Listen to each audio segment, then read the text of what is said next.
Good morning, good afternoon, good evening, whenever, wherever you are watching this. My name is Marcus Octavius, and welcome to Shore Leave Weekend 2, Part 1, Tribal and Such. I hope everybody is having a good Labor Day weekend thus far. I know that one of the things that has gone virtual as far as events that happen on this weekend is the large pop culture and multi-genre convention called DragonCon. Excuse me. And they took the wise decision, given the current state of the coronavirus, to do a virtual convention, which I understand has gotten off to a pretty successful start. If you're interested, DragonCon.org, follow the links to the virtual event. As I understand it, they have 3 channels. There's a main programming track, a fan-based track, and then they have something very unique. And for people who have cable or satellite, this will be kind of a cute little throwback. They have a DC TV Land, kind of a spin on TV Land, the network, of course, that was spun off from Nickelodeon or Nick at Night, depending on how you look at it. And it's a replay of main programming tracks from past Dragon Cons. They had, I believe, Stan Lee, of course, from Marvel Comics. They had William Shatner, Leonard Nimoy, as well as Nichelle Nichols. Just a very nice thing that they're doing. It's not exactly the experience that you get down in Atlanta, Georgia, but it's still something that, people can enjoy. So again, dragoncon.org. Have a look. It's a pretty nice little convention that they have going on, virtual, of course. But take a look and give it a shot. You might like it. As for what I'm doing, this particular special assignment is geared more towards something of a particular background of mine.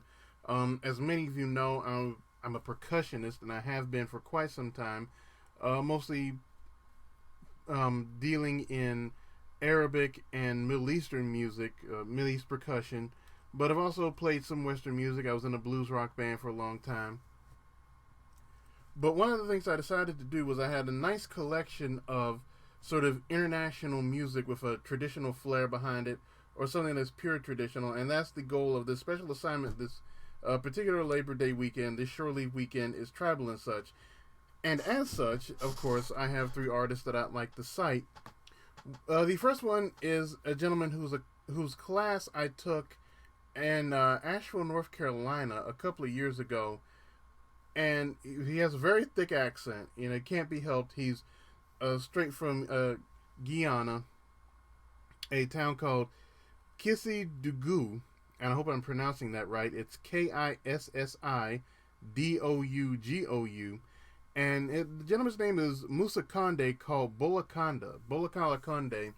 So for those of you who are big African percussionists, big drum circle fans, you probably know the name.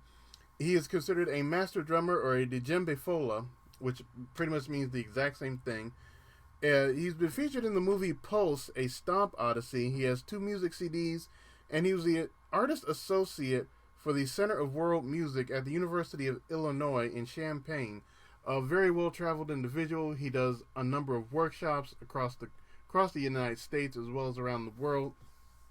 I found his workshop to be very enlightening, as far as my particular style of play, which can be very heavy-handed and almost have an African sort of foundation behind it.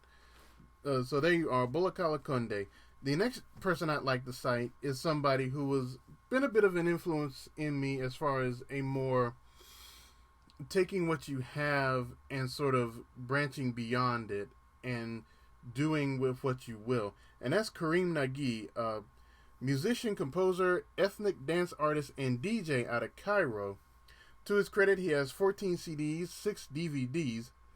Around 9/11, he realized the need for better instruction and better information as far as explaining the Arabic world to the Western world. And as such, he created the Arabiquois. I hope I'm pronouncing that right. And the basic premise of it is to teach children Arabic culture through music and dance, as opposed to politics and religion, which I think is a far, far better, and in its own way, far more innovative idea than the typical thing that we see on the news or what you read in a history book. But as I said, he was also a DJ. He goes by the name Turbotable, and he mixes a traditional Arabic music with hip hop and techno sounds. And as I understand, he's very good at this. He's not made the Foxxhole playlist as of yet, but I'm definitely looking into his music. So keep an eye out for him as Turbotable later on in playlists to come. Kareem Nagy. And the third act I'd like to cite is one that, if you've never heard them before, you're in for a real treat. The Glasgow-based Scottish traditional drum and pipe band called Albanach. They are very well known for not only performing in a number of capacities as sort of Scottish ambassadors, but they're very well known for doing the Celtic Festival, the Scottish Festival circuit, usually big draws. They draw big money. Mostly instrumental music. They've done a couple of vocal numbers, but they are traditionally a drum and pipe band. 6 albums, 2 live albums, and 3 videos. As a matter of fact, one of them is them performing at Grandfather Mountain, which I believe is right outside of Asheville, North Carolina. So they do have some Carolina roots to them. But I remember distinctly seeing them at a Scottish festival, and the lead gentleman, whose name escapes me at the moment, it has a very thick accent. It can only be described as a true blue Scottish brogue, ladies and gentlemen. Just, imagine somebody who took Sean Connery and just cranked the Scottish up to like 11. But for all intents and purposes, great band, drum and pipe band, Albanach. They'll get you on your feet. They'll have you dancing, and you'll thank them later. So this is stop 1 of the Shore Leave Weekend Labor Day edition, Tribal and such. I hope you enjoy it. And of course, tomorrow night drops the Shore Leave After Dark. Primarily dance music. Nothing heavy-handed. No new artists to cite per se. I will go back through the list and double check that. But I hope you enjoy this playlist, ladies and gentlemen.